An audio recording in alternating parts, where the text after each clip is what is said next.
Hey everybody!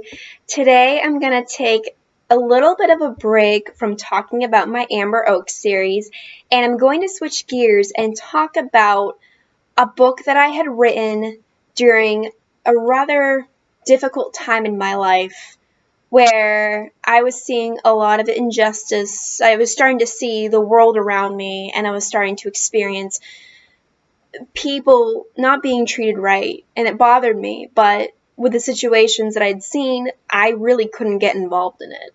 It was not my place to get involved. But I did write a fictional story based off of the things that I saw that I didn't like. And this story came in the form of The Lost Journal of Erica Trainer. And this was the first time I had written any story in first person. And I honestly didn't think I could do it because this was such a foreign style of writing to me. But it was really fun. It was a fun experiment to do, and I had written this story which the chapters were not chapter one or certain titles. They were actually journal entries, so they were dated a month and the year to make it more, I guess, more like a journal. And the one thing I am very proud of with this small book is that I actually did this cover.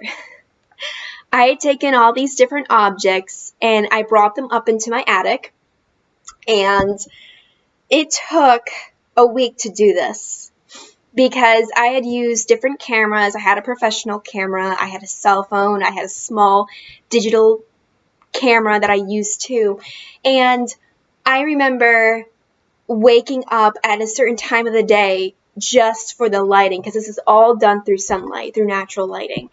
And I brought it into Photoshop, I cleaned it up, and it was probably my favorite part of the book, believe it or not, because I had never really done a cover to this extent before. Nothing that a picture I'd taken, and I've never considered myself to be the best photographer in the world, but I do like taking pictures, and the images that I had seen that I could use for normal cover images for books, I didn't like what I saw. I'm like, there's nothing there that I can really use to describe my book.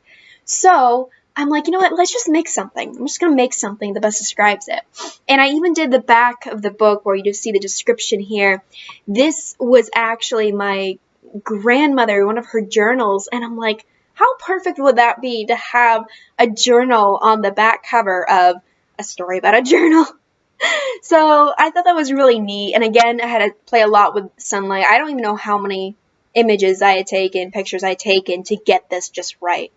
But it was so much fun. And I really enjoyed writing this because I learned a lot about myself as just a person and as a writer. Things that I'm willing to stand up for and things I'm not willing to tolerate.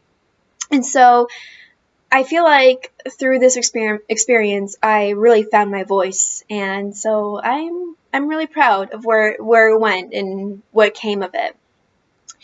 So that's what I have today for Behind the Book, and I hope you will stay tuned for more.